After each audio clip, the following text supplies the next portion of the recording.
But when I Okay. So good evening, everyone. I'm Neto Lossia. I'm a law student, and today I have with me Dr. Randall S. Bach.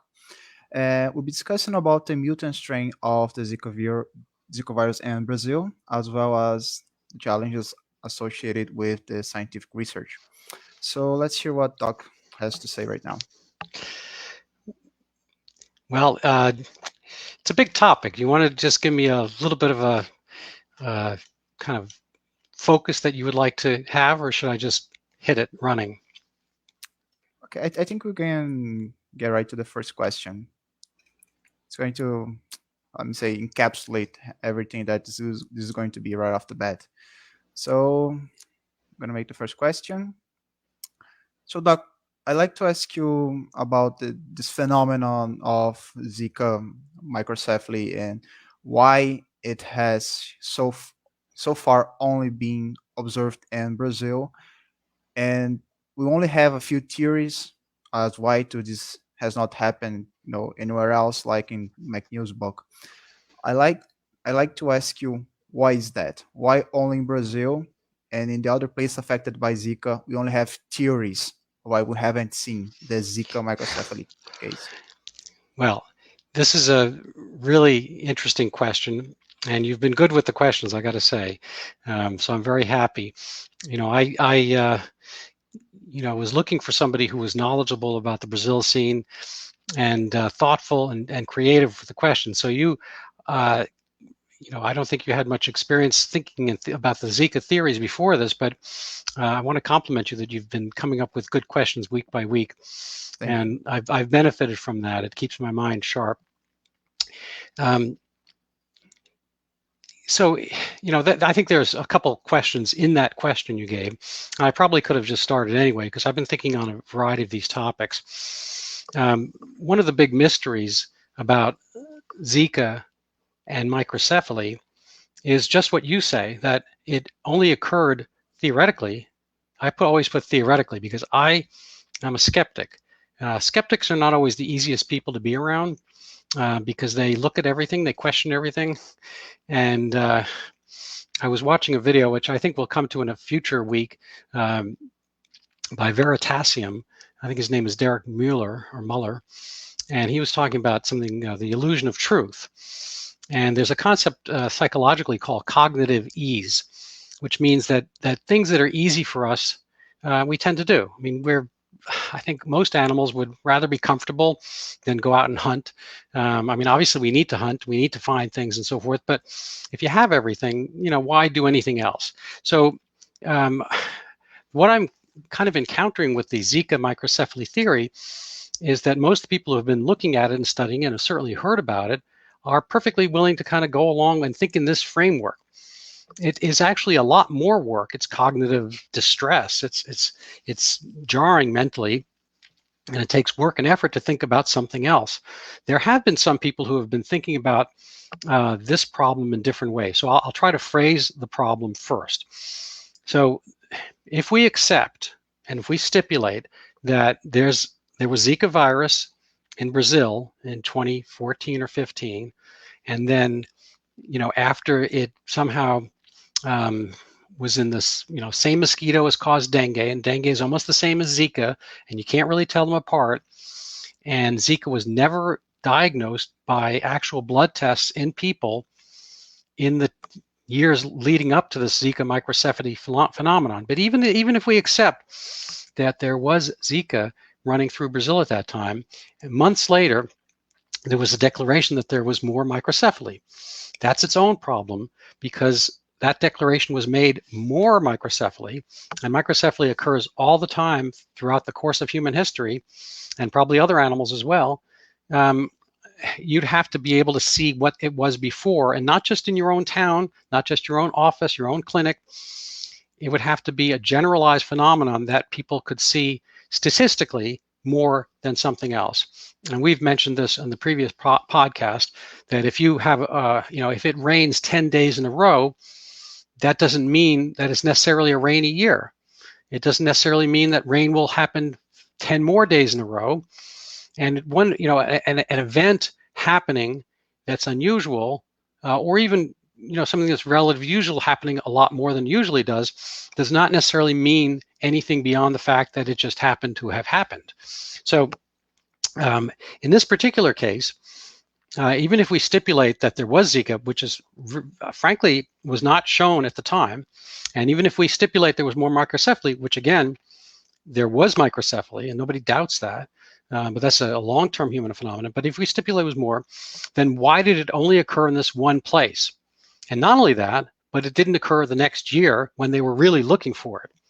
So that's the tricky part. So once everybody's antennae were up and they were really scrutinizing, and they finally found some tests, and the tests came into being in certain places, not everywhere, and it was an expensive test and so forth, and it wasn't going to happen in every small town, but only in certain places. But anyway, once they started testing and looking for microcephaly, and then firming up the standards by which they decide what is and what is not microcephaly, which is not, except for the specific congenital microcephaly, a specific type of thing. So once they did all that, they didn't find any more in Brazil, and they haven't found it, and didn't find any more microcephaly in 2016, and then they didn't find any more in 2017. I'm not even sure if they kept looking in 2018, 19, and obviously this year there are other problems. There's COVID. There are other things to worry about, bigger things in a sense. But of course, it's nothing bigger to a mother than her own child. There's, I think for that particular age, young women, I think Zika is still a bigger problem than COVID. That's a topic for another day. But COVID, insofar as it causes problems, obviously can be at any age. But for the most part, it's people. The median age is about 80, 82. So for young women, having your child be mentally deficient and small-headed is a huge worry. And I think there's a lot of misinformation and lack of information on this topic. But anyway, to get to the question specifically, even at that time, that supposedly Zika was there, was supposedly, again, along the same places that dengue was to have been found. And dengue has been in Brazil for decades, but not only Brazil, throughout the South American tropics. And so in Colombia, there was Zika, but there was no microcephaly at the same time that there was Zika potentially and supposedly microcephaly in Brazil. But but it's not even just Brazil versus Colombia. It's also Brazil versus Brazil. There are parts of Brazil that had little to no microcephaly, and parts that had huge numbers. And I've pointed out previously that the huge number of cases came, for the most part, after the announcement that microcephaly was a problem, and it was caused by a new virus, and this was a new syndrome, and people had a lot of hysteria. How do we know that?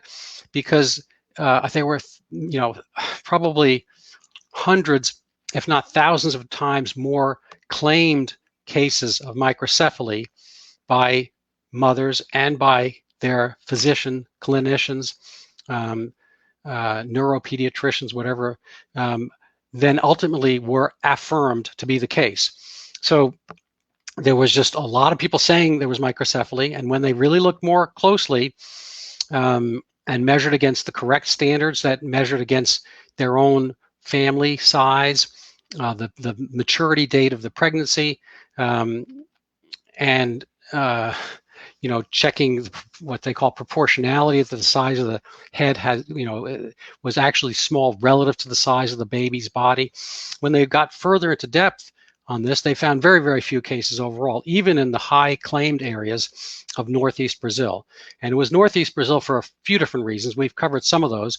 The physicians that were looking at Zika in the first place were from Northeast Brazil, and then the neuropediatrician family, the doctors van der Linden, Vanessa in Recife, and her mother as well, both neuropediatricians, and her brother elsewhere in Northeast Brazil.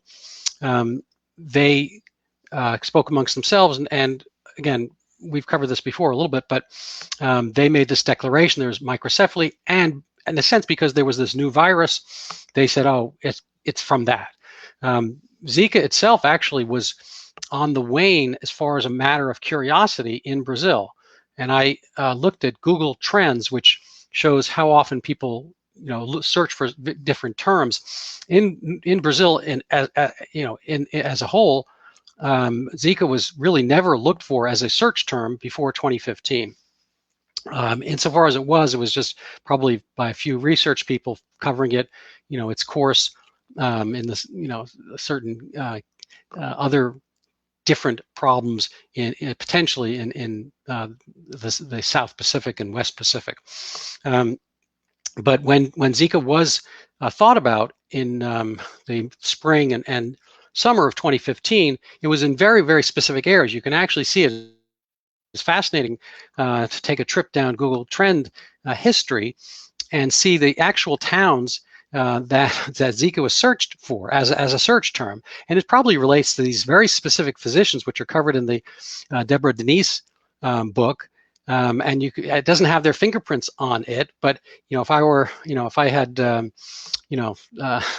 of the power of military intelligence, you could probably pinpoint the specific people looking for this term. But even so, it was disappearing because if they thought it was there, it wasn't doing anything. They ultimately came up with the fact that maybe it's same as kind of dengue, but milder symptoms. But not everybody who gets Zika has any symptoms at all. Probably 80% of people don't have any symptoms. The symptoms they would have would be a little rash, a little fever, and so forth. And it was only with the second, announcement that there was a serious problem that people started to care. Now, you brought up the concept of mutant strain. In a sense, every single organism on Earth is a mutant, by which I mean that we are all slightly different from everybody else. Again, we've used an example of iPhones. iPhones are not mutant from each other. I mean, there's the iPhone 11, the iPhone 10, the iPhone 9, and so forth. And each, 9 is different from the 10. So you might say that one mutated from the other. But amongst iPhone 10s, when you get one, pretty much everything in there is the same as the other iPhone 10. After you use it, it might age a little bit differently and whatnot, as all of us do. But to say something's a mutant implies that its biology has changed generationally. And we're always doing that. My kids are not me. They presumably are, better, smarter and whatnot, but it doesn't really happen that way. It's a little bit of a mix, and, they have certain qualities that I don't have and vice versa, and across the board. Anyway, as far as viruses go, every single time viruses replicate, they are not doing it quite perfectly. They do it mostly perfectly, but there's always going to be some variation. But in this case, the concept of mutant strain came about much, much later, and it came in a way as well, I don't want to sound cruel, but in a way as an excuse-making operation to cover some of the absences in the theory. We've talked about our famous gravity theory, and I'll do it one more time. I've got the white cup here. I've done it with the red cup. I think I don't know if I've done it with the white cup yet, but I've got the white cup. Let me make sure it's closed. But if I let go, it's either going to go up, down, sideways, stay in the same place. We don't know. We have no idea what it's going to do. What do you think it's going to do? So if I let go every time, it goes down, right? And so I have a theory. And then I think about gravity and all this kind of stuff. But I could have a theory that it's angels. I could have a theory that only white mugs go down, red mugs go up. I could come up with 18 different theories. But the only way to make sure the theory reflects reality is to work it in reality. The problem with the Zika microcephaly, the reason there's the mutant strain being hypothesized is that nobody can figure out why, because they all assume. And again, this is where it comes back to this concept of cognitive ease, the easiness of having something stay in your head rather than thinking of something new. So, we've probably all had experiences where it's like, oh, I can't believe he did that. He's been so good to me. And if something unusual happens with something, our natural predilection is to assume it didn't happen because we know this situation. So I think that's what's happening here with Zika microcephaly. We know the Zika was there. We know it caused microcephaly. Why didn't it do it again? Well, it must be something different about the next strain, or must have been something different about that one that was in Brazil that didn't show up. At any rate, they come up with these ideas, but really the easiest thing, frankly, for me, the cognitive ease is rethinking the theory. But I don't have, I don't have a horse in this race. I don't make my living as a Zika researcher, and I didn't make a living as a Zika researcher before. I had nothing. I'm only watching this as an observer. But my observation, again, like with the cup, I mean, Newton thought of this a long time before I did. But if I had some other thing that I observe, I don't know, let's say there's a lot of insects in this room and there's no insects in the other room. Every time, and I keep noticing there's 5 insects. Every time I come in, I get all the insects out. There's always more. Well, there must be a reason for that. Maybe they're showing up spontaneously. Maybe there's a hole in the wall. I don't know. Maybe somebody's leaving food here. There's probably a reason if something happens repetitively. But you could come up with the wrong theory. You could say, well, the insects are in this room because this is the southern room. And that's, anyway, there's a lot of different theories you can come up with. And then the real key, of course, is not the fact that you've come up with one, it's to fit it to the actual data. And that's where people are having problems. I'm going to go over some of the basics of the problem with this theory, but we'll also get to the kind of the cool part, which is the mutant strain part, I think. And there have been mutant strains looked at, and I think there have been some seen out in the wild that are a little bit different. It's not to say that they, there's somehow a more powerful Zika, or that it's, it happened to be more, it came about to be stronger to do damage to people. You can see with the mutant strains that are happening with COVID, not all of them turn out to be that much different in what they do. We have looked at in the United States and probably in Brazil, I don't know how well it's reported, but in the United States, they're all, even as COVID was disappearing, people kept hearing the worry of the new mutant strain from United Kingdom, the new mutant strain from South Africa, from Brazil, and from here and there. Well, South Africa had its mutant strain, but even without vaccinations much, their numbers went down precipitously. So it was what we call a distinction without a difference. That is, it was slightly different genomically. So maybe if you put the 2 Zika viruses together and counted up all their entire chromosomal array, there might be some slight differences, but they're doing exactly the same thing. It does not doing its COVID thing any worse than the previous COVID or coronavirus vaccines. I don't want to talk about too many viruses at once here, but COVID is an interesting representation of mutant strains. So most of the time when they show up, they're doing exactly what the COVID had been doing before. In this case, the hypothesis, and there's one particular mutant strain that some researchers found, and I'll show it to you a little bit later.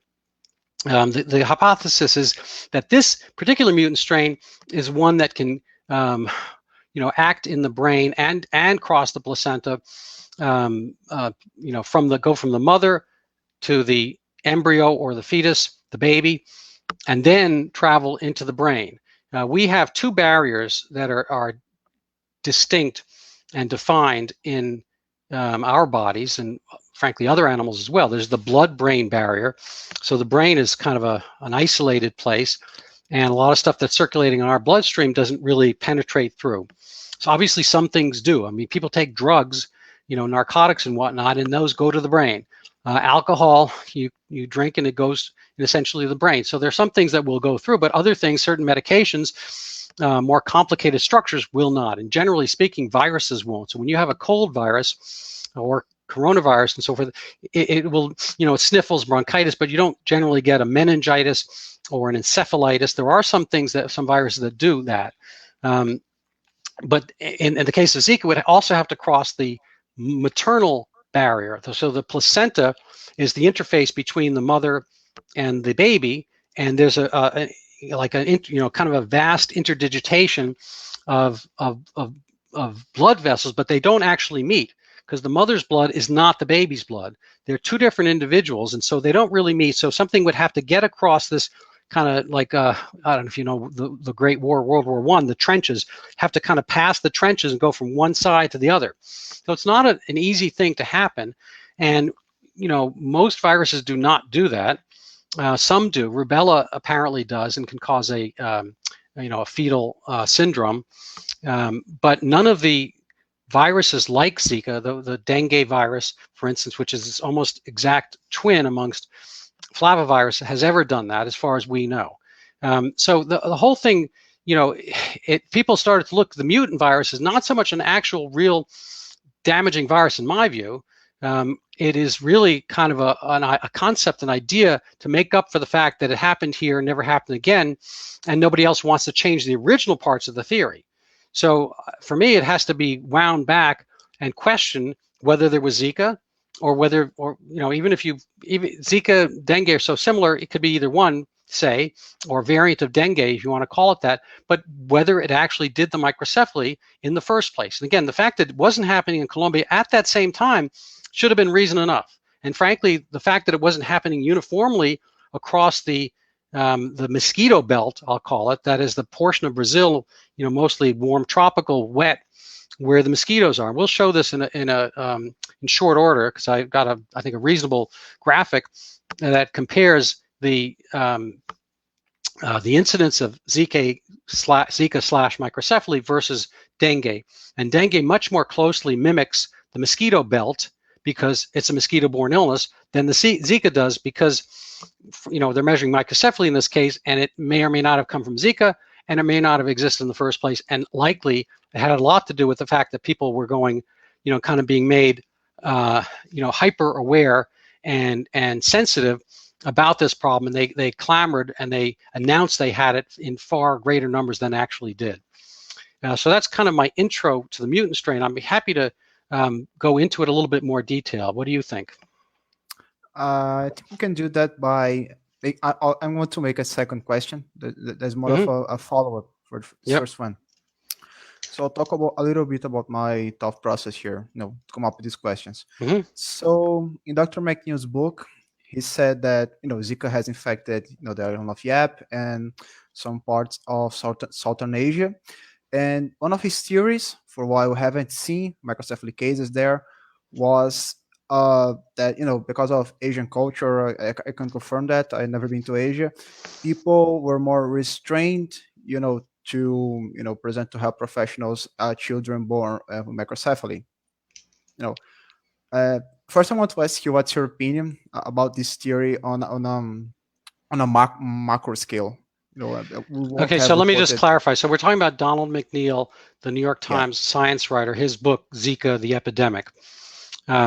And so he said that Zika had been in Asia, which is true, and it had been in the Pacific, which is true, and that it wasn't causing microcephaly because what was the reason?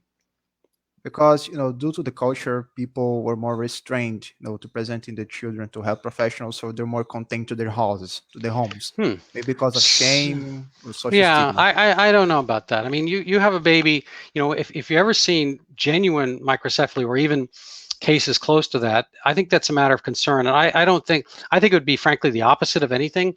It depends where you are in Asia. People talk about Asians, but Asia is the largest continent, obviously, and so when you're talking about Asia, you're talking about Laos at the same time as you're talking about Saudi Arabia. I mean, those are different places. If you're talking about places where Zika could be, you're mostly talking about tropical places. And I think, frankly, tropical places might have a lot more in common with each other than they would necessarily with other places in Asia.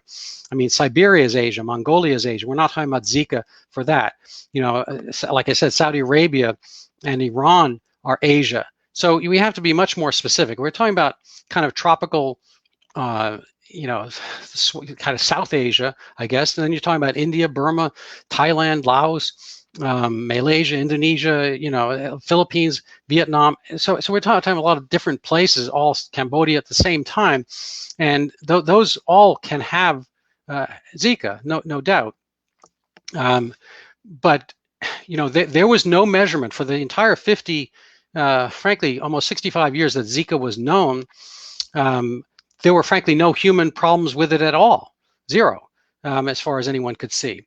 And that's not to say that they weren't looking for stuff like that, because they had looked for and found dengue, which is, again, almost the same as Zika and does cause problems. So it's not for lack of having the clinical tools to diagnose a flavivirus. back, I mean, we were talking about 150 years ago, people would have aches and pains. They would call it one thing or another, but they didn't even know there were necessarily viruses around. So we don't have that problem. We have the recognition ability to find these discrete different viruses, and our techniques have gotten better at discerning one from the other, and we can do very, very fine testing. We can do polymerase chain reaction, we can do reverse transcript, RT-PCR, reverse transcriptase, polymerase chain reactions to diagnose these. I think it's an RNA virus, Zika, and we can kind of find the strains. We can check out which one's genomically different. But frankly, when you have a baby with a small head, that should be something that's monitored and announced. It was not, and even insofar as there were, Zika kind of showed up on the tropical disease or medical alert list in the mid 2000s. It was not for microcephaly. It was for this thing called Guillain-Barré syndrome, which French words. I think it was two French doctors, Guillain and Barré, and they noticed an autoimmune problem, which gives neurologic kind of like a sort of a paralysis, temporary, but it's not after Zika per se. It's after we discussed this before. It's after a variety of viral illnesses that your body can overreact and give you this kind of quasi-paralytic situation. So they weren't noticing. And that's not, again, that's not for the baby. That's for the individual, him or herself. But when they even went back and looked at those islands, and they're small places, so it's not like you would have a lot of spread. If you're talking about the island of Yap, I think there's maybe 60,000 people on the island. They have a certain number of births. Even when they look back, they didn't see an epidemic of microcephaly. They might have had a few more cases here and there, but the fact of the matter is with Zika that it causes microcephaly so infrequently that it's a very difficult thing to associate in the first place.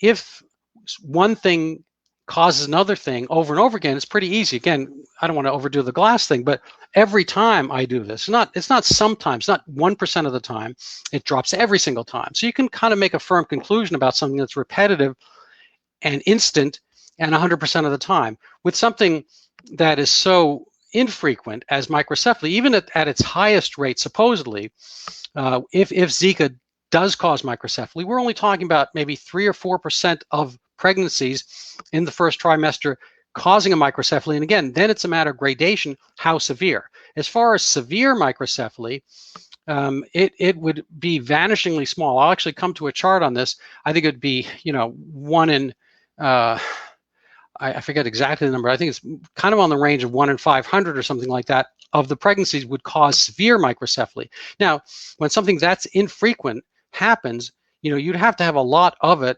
to diagnose this and bring a causality as a to confirm the causation as clearly as we can do the gravity thing in this case.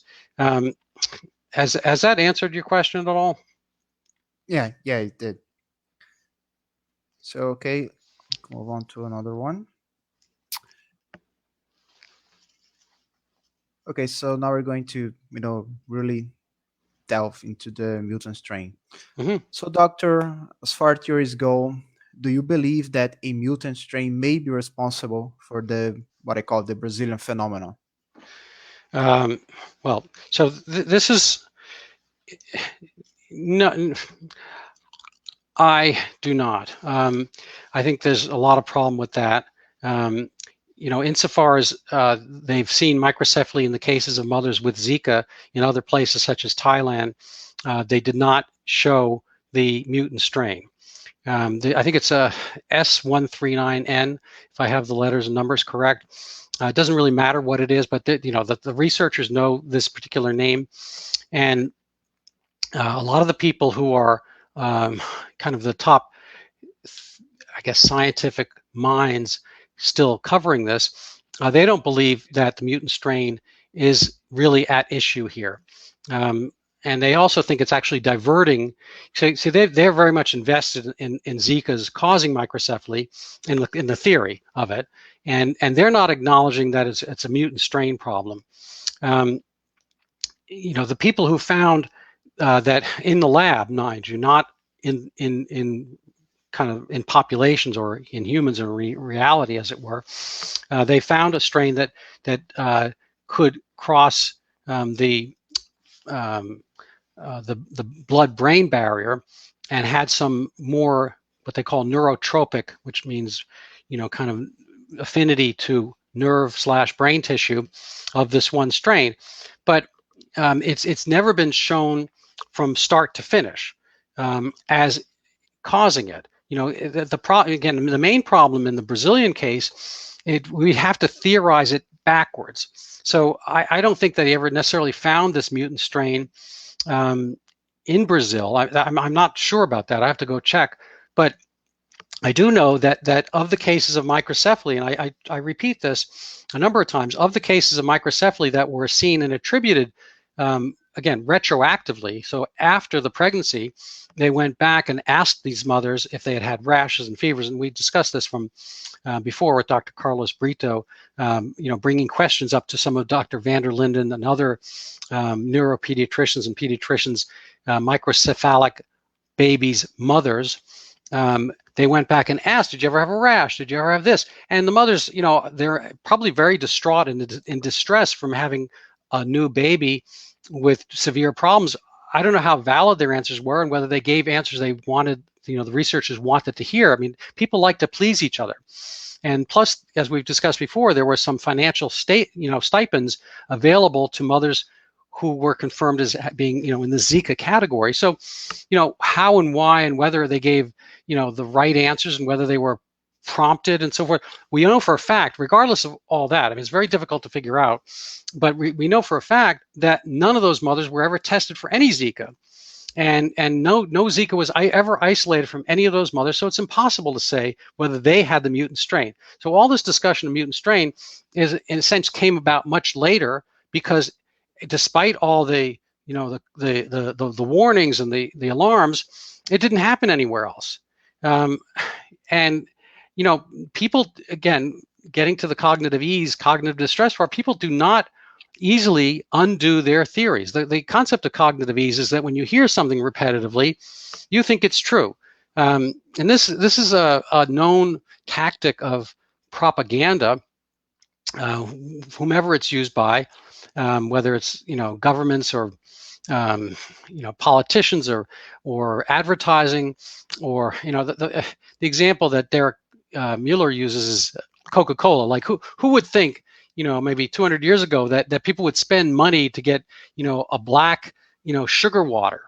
I mean, it just seems very incongruous, but you hear it over and over again. You see people happy with this thing and so forth. Advertising works on repetition, and so you see something, and all of a sudden, well, that's completely normal, and not only that's desirable, and it's true, and it's there, and we are suggestible beings. There's no doubt about it. We're social beings, and there's a lot to be said for accepting things that are around us, because we can't fight over everything all the time.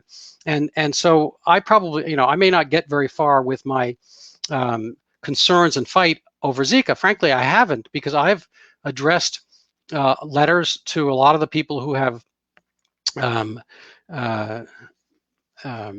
had previous papers on microcephaly, and I have not really gotten much in the way of replies. Here and there I have, but Donald McNeil himself told me that I would be embarrassing my medical degree, or myself and my medical degree, by even bringing up the concept that this was not the case.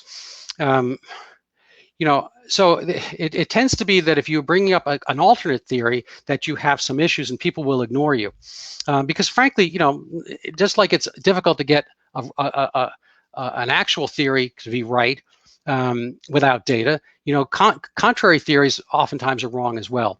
I'd actually kind of like to go to some of the contrary theories in a little bit, but let me just see if you're satisfied with the answer to my question so far. My answer to your question so far. Yes, I'm satisfied. Okay, so I want to go to the next question. I want to ask you about, I want to tell us, okay, a little bit about, the process of scientific research and experiments, and how do they result in concrete data? and if you believe that is lacking into this Brazilian phenomenon. Yeah. Okay, so give me that just one more time. So what are you most curious about? I'm curious about, how, as a researcher, as a scientist, how do you make research that Okay, result in what I call concrete data? right. Concrete So, data, I'm talking fair about enough. data, not So speculation. there are various keys to. I'm not a complete expert in constructing scientific experiments, and I'm not a researcher myself. By history, I have a degree in chemistry, which was associated with physics. So it was actually a bachelor's in chemistry and physics, and then I went to medical school, and we discussed science, but we learned to practice medicine. So I'm not strictly speaking a scientist. The essence of science is to have observations that are reproducible and then fall in with your prior theory. So you start with a theory, um, or you might start with an observation, but in any event, you have to run it through different trials and try to control for other things that are not part of your theory, and then see if you think A causes B, you try to get rid of all the other um, uh, items that might disturb your observation one way or another, and you have to do it over and over again, and probably in different circumstances and places, and then get reproducible results that other people can do using the same formula. So it's not quite like cooking. I mean, you're in Brazil, I'm in the Boston, Massachusetts area. I could probably give you a recipe for an omelet, and even though you're on the other side of the earth and different temperatures and so forth, but I could probably give you some reasonable instructions, and you could make an omelet, and we could probably sit down and have a very, very similar omelet. No, not an issue, because the experimentation to make an omelet, the activities are reproducible, and they're all, it's going to start a certain way. We're going to do a certain process. We're going to come up with the same result over and over again. And so you could pretty much well conclude. I mean, it may not be the only way to make an omelet. There might be other ways to do it, but you can kind of conclude that cutting it, breaking an egg, stirring it a certain way, letting it cook it is going to do this. So A is going to cause B, and it's reproducible. So there are lots of people around the world. They're all making omelets. Very few people are going to do it by throwing the egg against the wall or putting it outside and waiting it to boil by the sun. There might be other ways to make an omelet, and so forth, but that's reproducible. When you come up with a different theory that involves rarity, it is a much harder thing to prove. So if I don't want to make it's hard to make examples on the fly here, but if I find a coin on the street, I say, wow, I found a 20 cents or quarter or 20 whatever on the street, or a dollar. Oh, I think it's because, and then I come up with a theory. It's going to be very hard for me to prove that theory, because I might walk around the block 1,000 times before I find a coin like that on my path. And when I do, it's going to be very hard. So it's very hard to discern rare things because they happen rarely, and they might happen for a lot of different reasons. It's going to be very hard to see anything that budges from the very small ratio. Anyway, that's not to say you can't investigate these things. In the case of Zika, and I'd like to kind of maybe show a few graphics now to show where people have gone over theories. So certain theories, such as the Zika microcephaly one, people, in my view, should have come up with alternate theories. But in this case, they're doing one of two things. Some researchers are coming up with alternate theories of why there was no microcephaly in certain places and some microcephaly in others. I'm going to show you one which I was interested in, found the other day. And other people come up with the concept of mutant strain, or they start to, after the fact, come up with theories about different levels of immunity. And it could be maybe there's also dengue, maybe there's also some insecticide or another parasite, or it has to do with other things. Anyway, it becomes very complicated. The more things you tend to add onto your theories, in my view, the less likely the original one was correct. So it's a tough thing, again, for a rare item.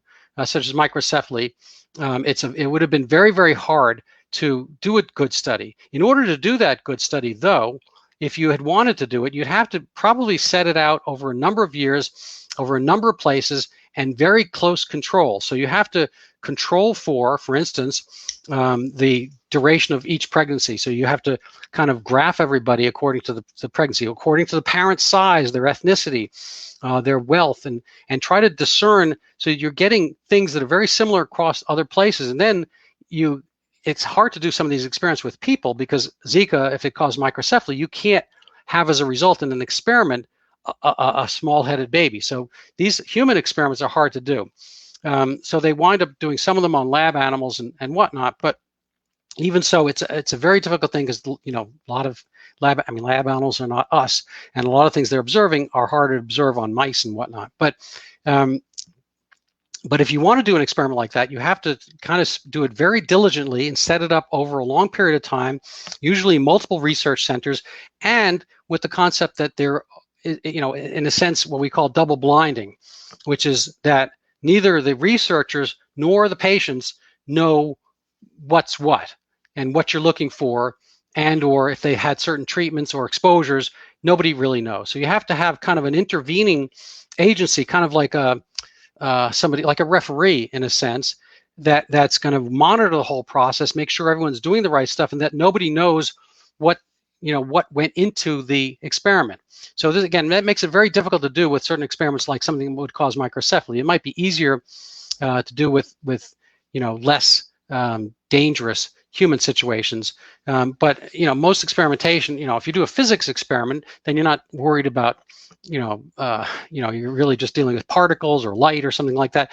It's very easy to do these experiments, and the real key is to have them reproduced and to try to have them judged, and so they're all clean experiments, and none of it has to do with the different personalities involved and or questioning and or incentives and all that kind of stuff. That didn't happen here.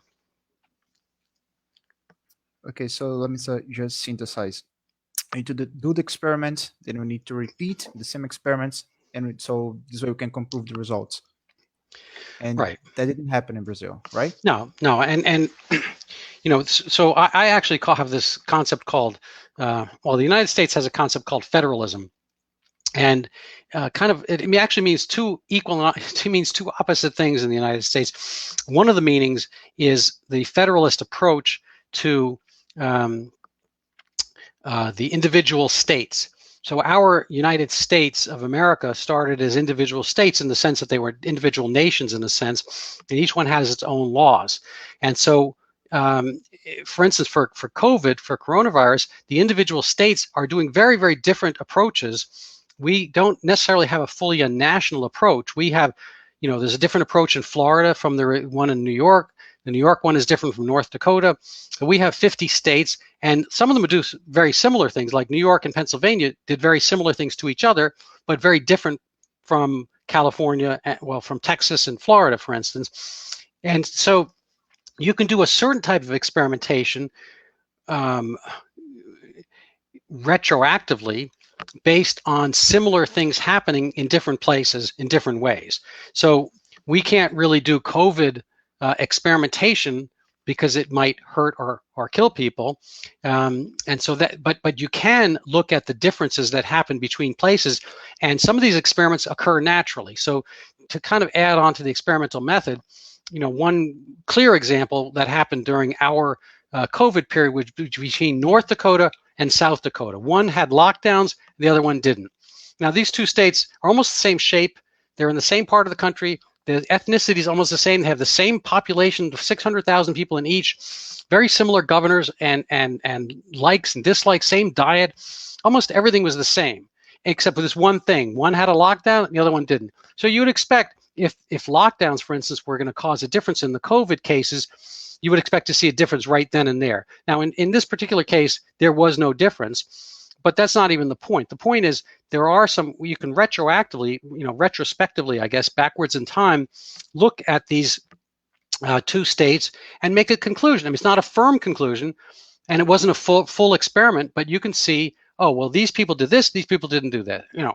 And so we've also seen this in Europe between, say, Sweden and you know, Belgium. They're not bordering countries, but they're same size population between Belgium and Israel. Again, not the same place, the cultural difference, but same size population. How they did with COVID. One had a vaccine sooner than the other. The other one, you know, did herd immunity approach. And how did things work out? I'm not going to comment on that right now, but I think there are ways of assuming differences. So the real key for me for COVID, excuse me, for Zika is to look at some of the geography and some of the issues that happened. And I could, you know, maybe just quickly go to a map here, unless you have some questions in the meanwhile. Let me see. So you can maybe try answering this next question while you present the map. Well, I was going to actually I was going to see if I, where was this map here? Okay, let's see the map first. I'm actually going to divert a slight bit here. This is an article that maybe give a little bit of association to the type of experimentation we're talking about. So this is an article, Association of Past Dengue Fever Epidemics with the Risk of Zika Microcephaly at the Population Level in Brazil. So that's a long title. I'm not going to get fully into the article, but there were a couple pictures that I thought were interesting. This is a picture of certain areas of Brazil where they're living out the north. And this is the microcephaly proportion on the map. So there are certain areas, that the areas in the darker color had more microcephaly than other regions. I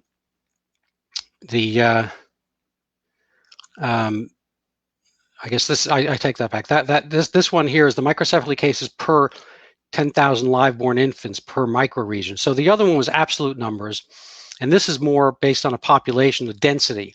So the densest areas of microcephaly were pretty much, I mean, Recife is up here, I believe, and so you see certain areas around that had much, much higher rates of announced microcephaly in those regions. This, conversely, is the dengue incidence rate. And I actually had a picture, if I can find it. So this slide here, I made up, and I actually added in the middle, maybe make this a little bit bigger. It's hard to make, it's going slow, sorry. I took those two graphs from that article. So here's the dengue on the right, and here's microcephaly theoretically from Zika on the left. Now, both Zika and dengue are carried by this particular mosquito, the Aedes aegypti, which I guess originated in Egypt, and dengue, mind you, originated in Africa as well as Zika. But it's in tropical Brazil, say. This is the mosquito density map. So over here, the reddish areas have more Aedes mosquito. So there are some mosquitoes of this type up in the Northeast, no doubt, but there's a huge swath, and we're not talking about absolute numbers. There are fewer people living in the Brazilian interior than along the coast, but nonetheless, this is percentage. This is absolute. This is incident rate. So the dengue shows up kind of more consistently along the mosquito map. It's not, if you kind of have to, if you squint your eyes a little bit, you'll see that the dengue kind of mimics this redness over here, and Zika microcephaly, not so much. So there's huge areas where there are the Aedes mosquito and not showing up with Zika. Now you could say, well, maybe Zika didn't penetrate this far, but it seems to have. I mean, it's all the way out here in, you know, Western Brazil, as well as, you know, I guess not so much mirroring the dengue, but it shows up in spot places. This is an oddity, I think, and I think that speaks to some of the problems and issues with the microcephaly, Zika microcephaly connection. I wanted to maybe go over one other set of data as well. This is an interesting article by this is a group called the New England Complex Systems Institute, and this gentleman here, Yanir Baryam, I'm hoping to speak with soon. He's by all intents a very impressive science analyst. He's got a physics degree from MIT and a PhD as well. And he points out, this is 2016, Zika in Brazil, Zika in Colombia, and the microcephaly rate, again, it wasn't as high as the previous year, is much higher in Brazil than it is in Colombia.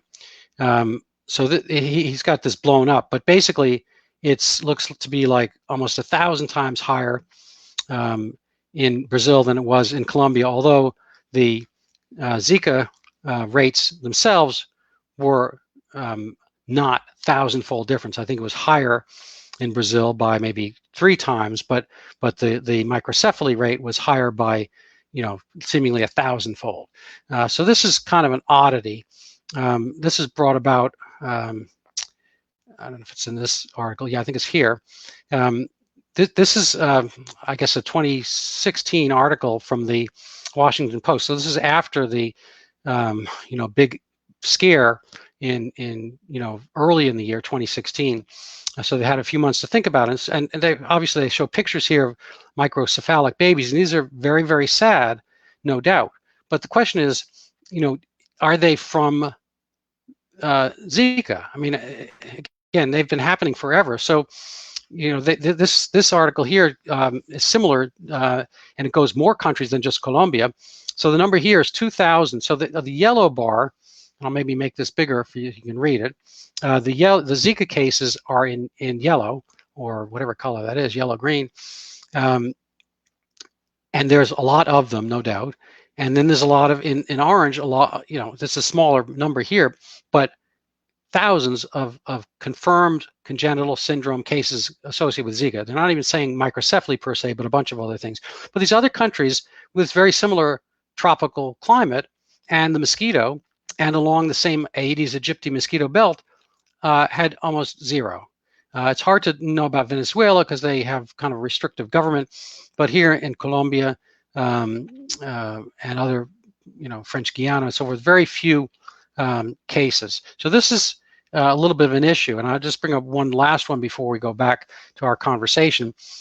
So this same gentleman here, Yanir Baryam, who did this article, he posits a different theory completely. Oops. Sorry, let me see if I can get to the top here. His theory is a possible link between pyriproxyfen and microcephaly. So this, if I can say it correctly twice, pyriproxyfen is, I believe, an insecticide or a larvicide used in farming. And what he notices is that, I don't know if we can get to the map part here, and I'm probably going to leave this because it's a complicated article, but he actually goes to the map and finds that the areas around Recife, northeast Brazil, was using this insecticide in that time frame. I'm not sure about newly, but much more than other areas of Brazil. And so, at least he's thinking somewhat outside the box. I still think he's working under the supposition that there was more microcephaly overall, which may or may not be the case. But I find it compelling that people are at least thinking not just about mutant strains, but maybe the whole, Zika issue is potentially at issue as well. Okay, perfect. Do you want to move on to the next one? Yes, although maybe I don't want to spend too much time while we have our people waiting here, but I want to see if I can find one other bit.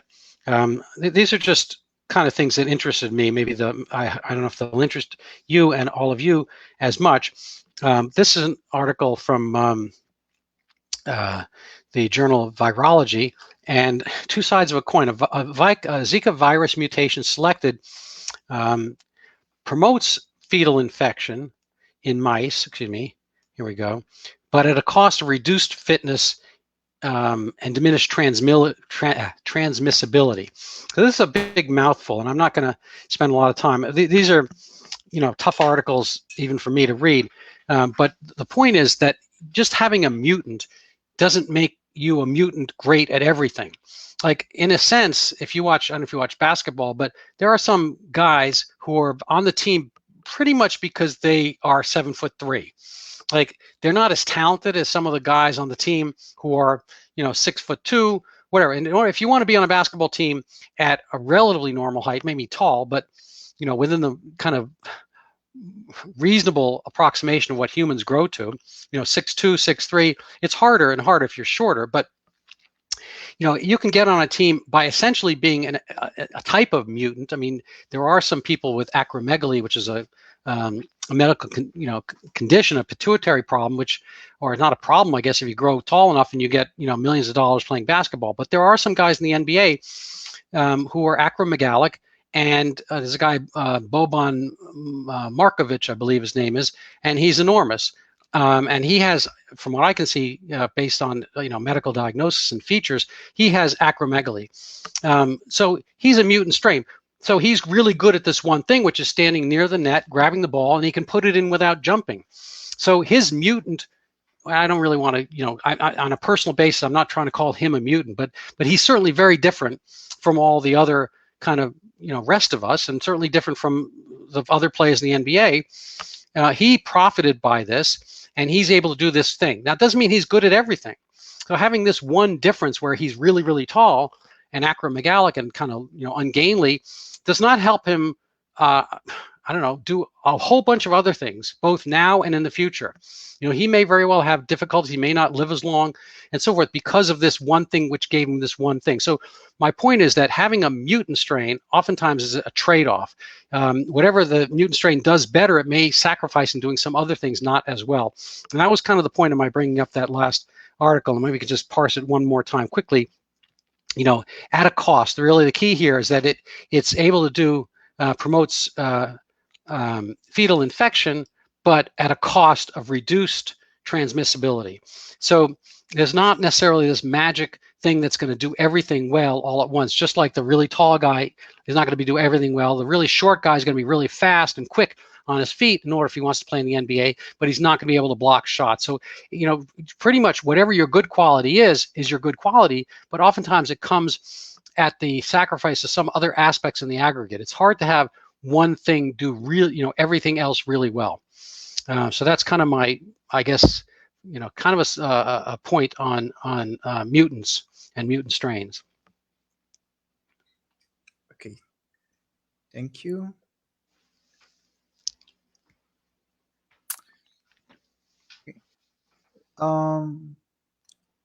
So this next one is more of a simple question. Mm-hmm. I'd like to ask you, if a mild disease like Zika was considered before, and I believe still possibly is, can a mild disease like Zika, it become severe overnight? No, I don't think so. These, when there are mutations, they're going to be very small. They don't happen on purpose. Viruses don't have brains. They don't have will. They don't have direction. They don't have thought. They don't have causality. Theoretically, a person could weaponize himself. We see this with terrorists. Some guy might strap bombs to himself and become a very dangerous individual. And theoretically, a whole bunch of like-minded individuals can do some activity all together as well and become dangerous as a force. And that might be an army. It might be a team. Anyway, there are ways in which people can pattern their behaviors and do things different from what they were doing before, no doubt. Viruses can't do that. They don't have any actionability. They are merely a set of blueprints for making themselves. And they're able to, kind of smooth themselves in and I mean, they're in a sense like home invaders. They're able to get inside your house, kind of raid the refrigerator, and not, I mean, in a sense, not that different from certain insects. I mean, whether they're mosquitoes or cockroaches or beetles or whatever, they can get in your house. They'll find the food. They'll nourish themselves, and they'll reproduce. And there you have it. Now, insects have been around for a long, long time. Every now and then we hear about some, mutant strain that's going to do all this stuff. But for the most part, they stay within the bandwidth. I mean, bandwidth. Beetles have been beetles for billions of years. Mosquitoes have been mosquitoes for billions of years, or whatever the number is, hundreds of millions, whatever the exact number is. Viruses are going to do almost the same thing and stay within a pretty tight bandwidth. There is, a biological tension between, say, the parasite and the host. So, virus is not a living thing per se. It's really just a set of blueprints, and the blueprints get inside your body, and you wind up making more of the same blueprint that can get inside other people's bodies.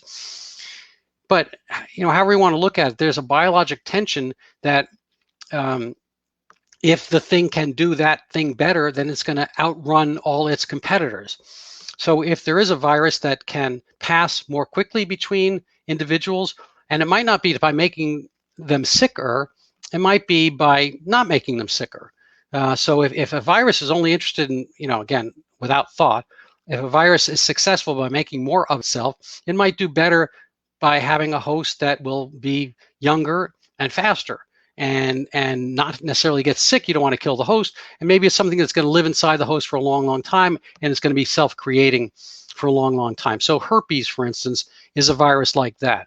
So if somebody has a herpes virus, the herpes virus doesn't kill the host. Every now and then it comes out, and then it's transmissible, and then it kind of hangs back in the host, and it's usually young people. And so that's an example of kind of we might call a symbiosis between a virus and a host. Now, the host isn't happy the herpes is there, but on the other hand, he might be happy. You said, well, you got the herpes, but you could have gotten HIV. That same night you got the herpes, you could have gotten HIV. Which would you rather have had? Oh my God, I'm so happy I have herpes and not HIV. Now, HIV has a different kind of plan of action. Again, without being a plan, it just happens to be their set of blueprints does something different. And so on, so forth and so on. They're all different viruses. And again, we've discussed this before, that Ebola virus, is a much more dangerous one. And maybe that's a mutant strain of something else. But it tends not to be that successful. It has not taken over the world the way the cold virus has and the way the herpes virus has, because it kills its host too fast. So if you kill your host too fast, it's not going to be able to transport you. So if you're a terrorist and you get inside a bus and you blow the bus up, well, you've done a lot of damage, but you don't have a vehicle anymore.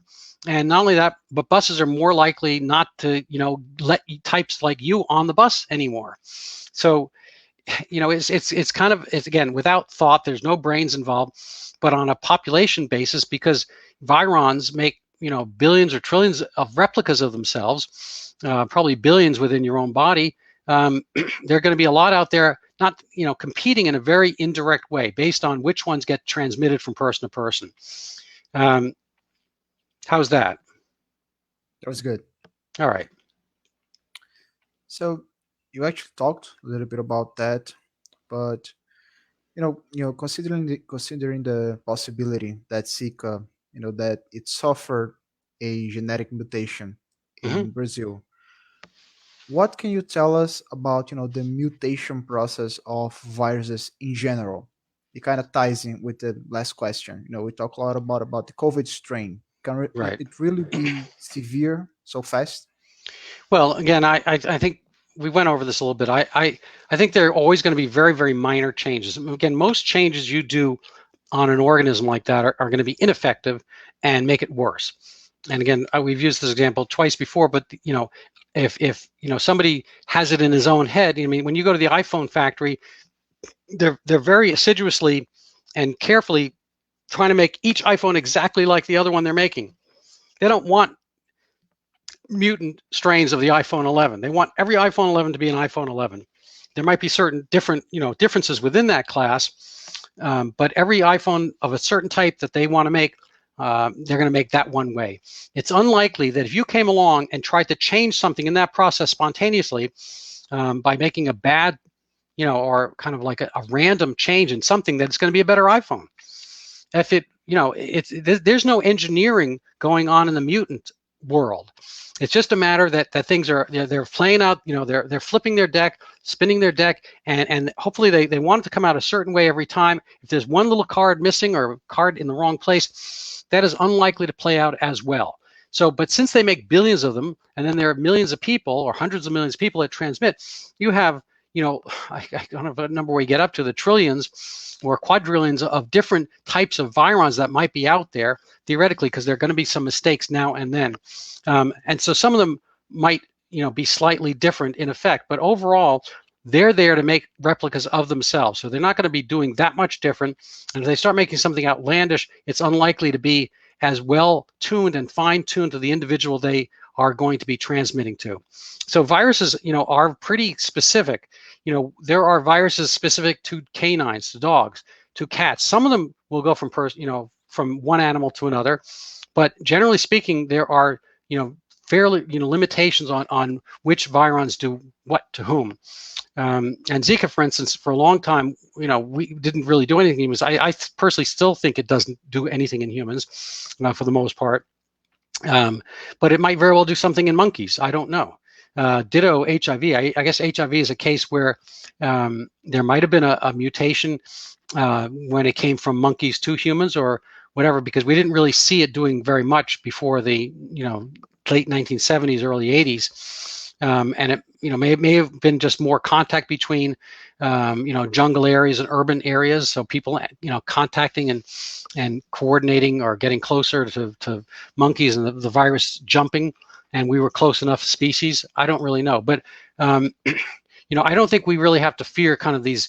I mean, I think you can somewhat bioengineer these days. Theoretically, you can insert different viruses, different base pair coding in the DNA or RNA of organisms, and so we can probably make something different in the lab. The chance that of all these kind of weird myriad shapes that we're going to make one better, I think is very small. I mean, it can happen, but I think there are frankly enough dangerous things out there. We don't really have to do it. I think most people in the bioweapons world, kind of the clandestine, secret world of intelligence services and I guess bio warriors, mostly what they're trying to do is weaponize the delivery system of already dangerous things. We don't need to find anything more dangerous than anthrax. What people who are in this kind of morbid realm would be doing would be finding a way to have it pass through the mail or kind of make some kind of aerosol spray or something like that. That's what most of the bioweapon people do. With COVID, I think there's a reasonable certainty that it was let loose from a biolab in China, but I think the data is likely that they were just working on it for vaccine purposes for their own soldiers and whatnot, so they wouldn't get sick if there were a new SARS.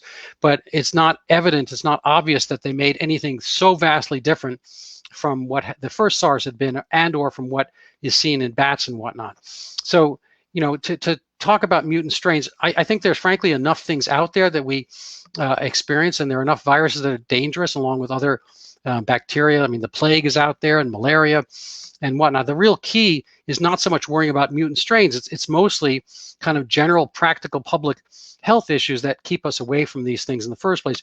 And in the case of Zika, in my view, better knowledge and kind of better updating of what is and is not a threat. I don't think it's very helpful to have people under advanced threat all the time. I do think that some people think it is. I think humans are easier to manage when they're frightened, and this has worked for a lot of regimes around the world. I mean, oftentimes the fright is based on the military and on police and so forth, enforcing their will upon you. So, you can probably say and do more things in Brazil than you can in Venezuela. You could be almost the same. You could have a cousin in Venezuela, and he might not be able to be on this broadcast, because he's under threat. So I think, governments have their own interest to keep people fearful because they are easier to control. I don't really like to go down the realm of mutant strain too much, because I think it has not been proven to be the real problem. The real problem with malaria, for instance, is, mosquitoes getting into your home. and not having mosquito netting, or living close to swamps and so forth. Now, swamps are not bad per se, and mosquitoes are not bad per se, but there may be ways in which we're not supposed to be that close to them. So if we want to have a civilization, which is our thing, and mosquitoes want to have their thing in the swamp, they might both be in the natural order, but we can't necessarily do that. So we engineer our world around us, and the best way we can deal with various of these biological threats is kind of general public health precautions. We've dealt with a lot of them over time, through refrigeration, better electrical grids, better information, the internet, being able to give warnings and so forth. But in general, and of course, obviously, running water, toilets, we don't really harbor the plague the same way we used to, because we don't have rats running around our house. We're not bitten by rats. We're not living in tiny, close quarters. But some places people are, and they do. And so the threats that are still massive around the world are things like cholera and malaria that, for instance, we don't really worry about in Massachusetts.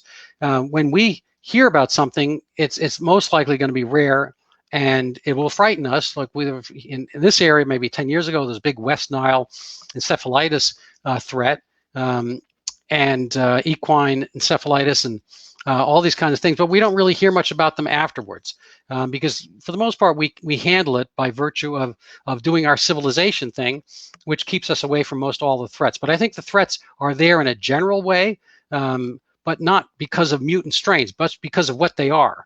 So just the regular run-of-the-mill malaria is bad enough. I don't need a mutant malaria. I wouldn't even think that people care about it or track it, because just good old malaria is bad enough. Is there going to be some super malaria down the road, which is a protozoan? It's not a virus, not a bacteria. Maybe, but if you're going to fight it, Ebola is pretty super. That's probably the most super dangerous virus I know of, and we don't really have an issue with it because we don't allow Ebola conditions to persist. And so we act, and react. And so we're different from a lot of other, species. We can control our environment, we control our civilization, our actions, and we're smart. And we figure stuff out, and we ultimately can make vaccines and whatnot. I think they're even making a Zika. They were starting to make a Zika vaccine. I don't know if efforts on that stopped, because, in fact, Zika may not have turned out to be all that. Okay, Doctor, thank you.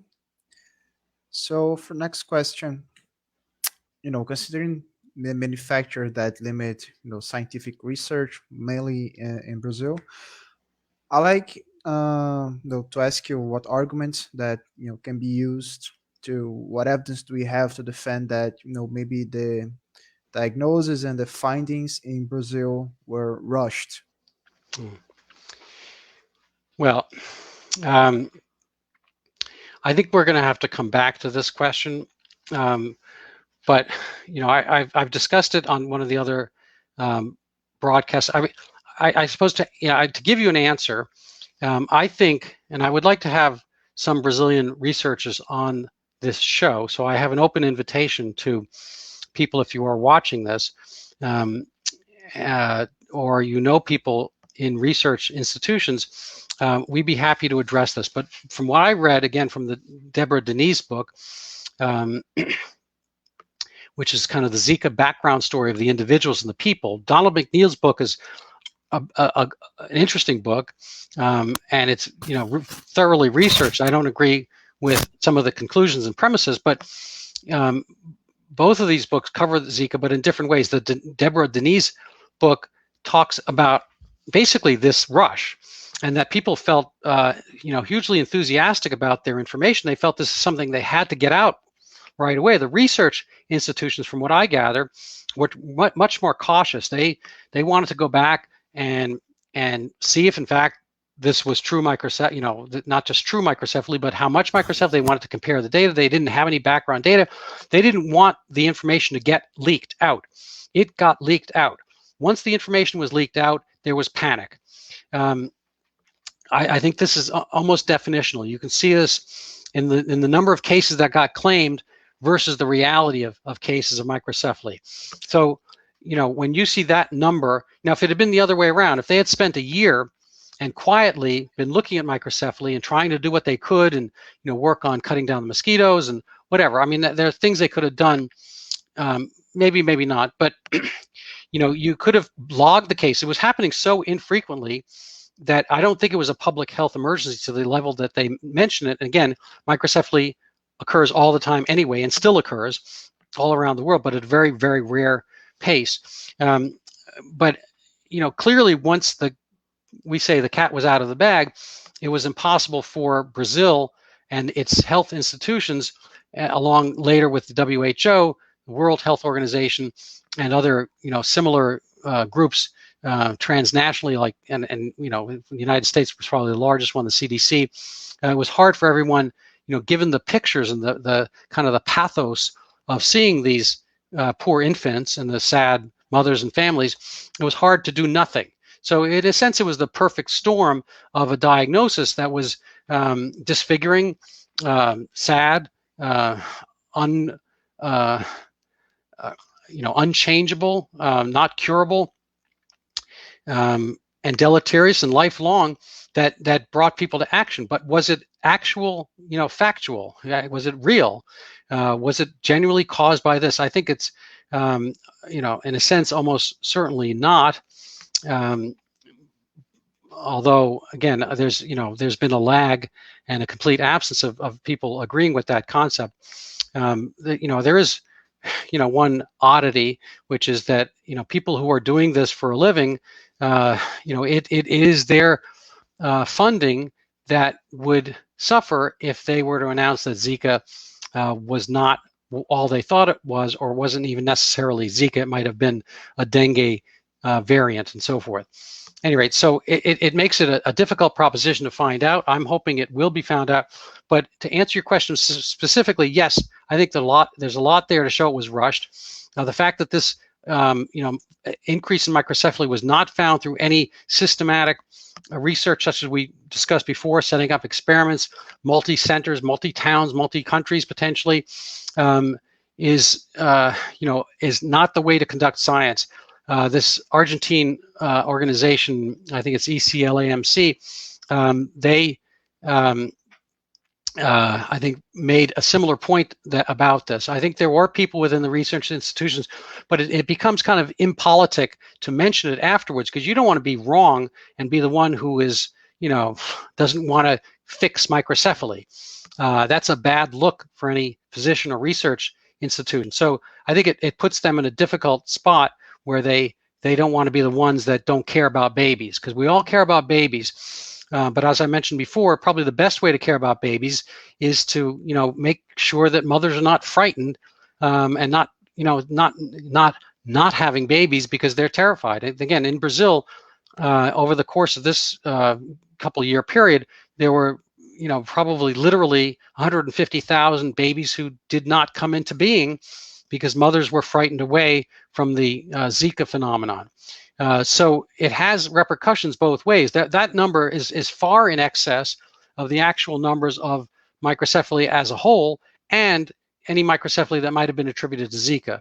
So it's not that they are equal, because these are babies that didn't come into being, so they're not living and breathing. We don't see their deaths, we don't see their absence, but there are families whose plans got changed, and there are people who did not come into existence because of the, in my view, exaggeration of the causality of Zika bringing on microcephaly, which again is a natural phenomenon that has occurred throughout the history of mankind and likely will continue.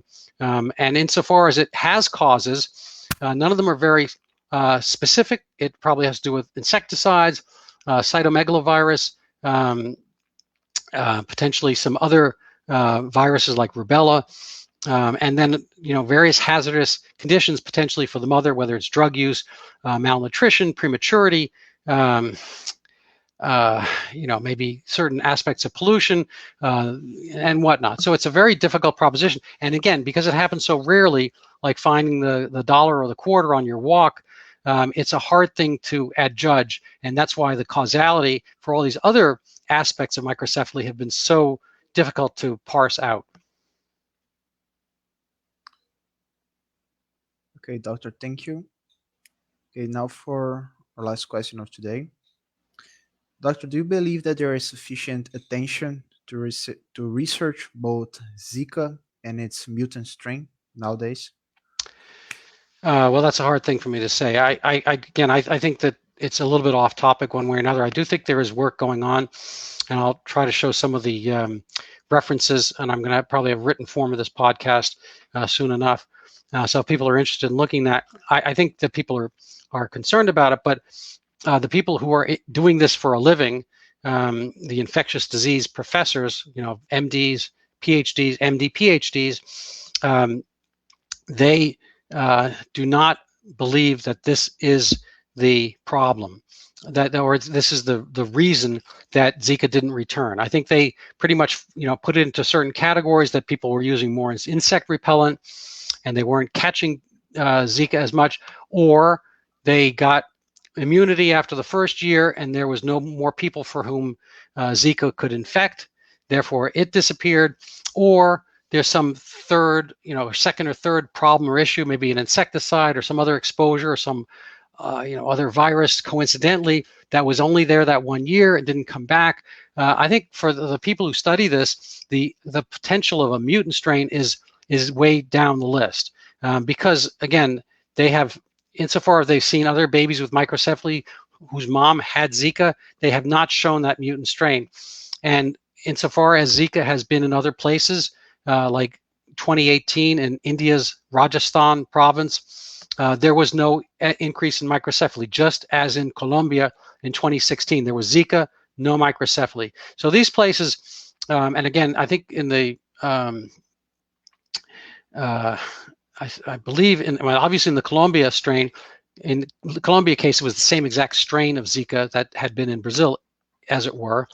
And in India, I believe it might have been, well, I can't say it was the same or different strain, but in the places where they really looked, they didn't find more microcephaly. So mutant strain, no mutant strain, it's a, like I said, it's a distinction without a difference. It has not played out in terms of microcephaly anywhere, and even in Brazil, it never came back again. So at a certain point, the people who might have been immune from the first round would, the younger people who had not been exposed would be getting pregnant now, and you might see it all over again. But I don't think that's going to happen. So I can't do the future.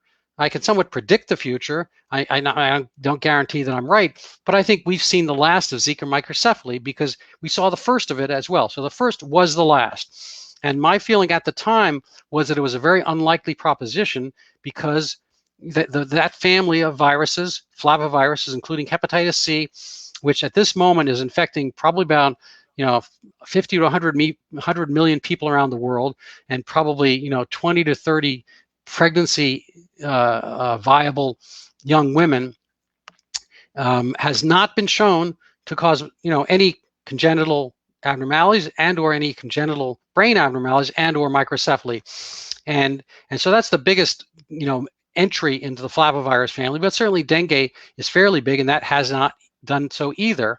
And the viruses that theoretically have no relationship to this family of viruses. So I think that it was an interesting thing, and it generated a lot of interest at the time, and it was a panic. But I think the real take-home message is that science can't happen on the run, and it can't happen under stress. It can't happen in a panic, and you got to be careful. Even when images make us want to cry and weep, we have to be careful to divorce that from our rational side, and that's a struggle.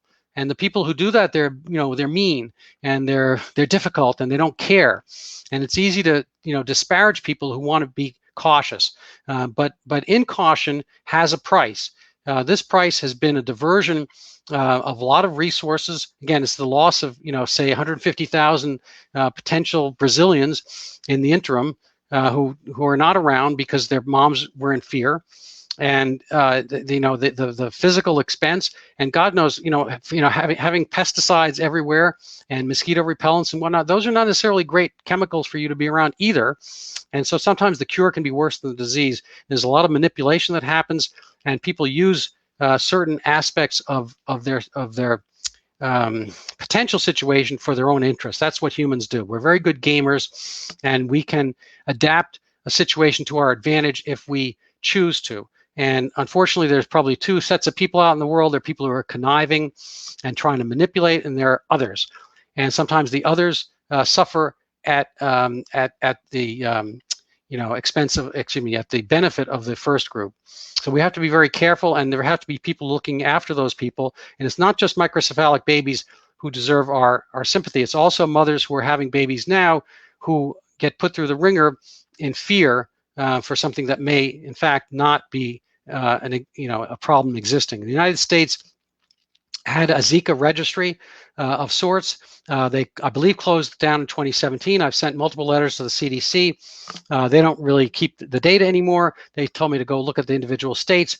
I'm going to have to do that. But, again, this is, kind of not real science, but it's an observation. I've looked at the Google Trends clicking for microcephaly in the United States, and it disappeared after early 2016. Nobody has been searching for it. If there were a boatload of new cases, we would know about it. Insofar as Zika did increase at one point in the United States, while they were starting looking at microcephaly, this is kind of interesting. I had this up as a slide. I didn't get to show it tonight, but Texas between 2009 and 2012, so way before Zika was theoretically in the Americas, they were noticing an increase in microcephaly. So I think the rate, I think, doubled or tripled across parts of Texas. And what's up with that? It's probably the different ways people diagnose things. They start to look for something, they hear about it, and they check it more. But insofar as it did happen, it didn't happen in a mosquito range per se. It happened mostly in parts of Texas that were dry and had associations with poverty. And again, microcephaly tracks with poverty. It did so in Recife, Brazil, and in other places and so forth. And it may have to do with people, certain, things we've discussed before, different, smaller size, and a lot of the exposures to the other viruses and toxins and whatnot. And it may also be some aspect of suggestibility based on the news and rushing off to see the doctor, and kind of less security about your own judgment about certain things. It's okay, Doctor. That's all I had for you today. Thank you for answering all these questions. Well, I certainly appreciate your patience. I hope that there was a lot of talking. I hope the ideas came across. But if you have any questions about anything we said tonight, please let me know. And for people who watch through this, you're going to hopefully find many dollars on your path, because I'm going to make sure good luck happens to everybody who listens. That's all I got. All right. Well, thank you, Neto. I look forward to seeing you again soon. Thank you. Bye-bye. Bye.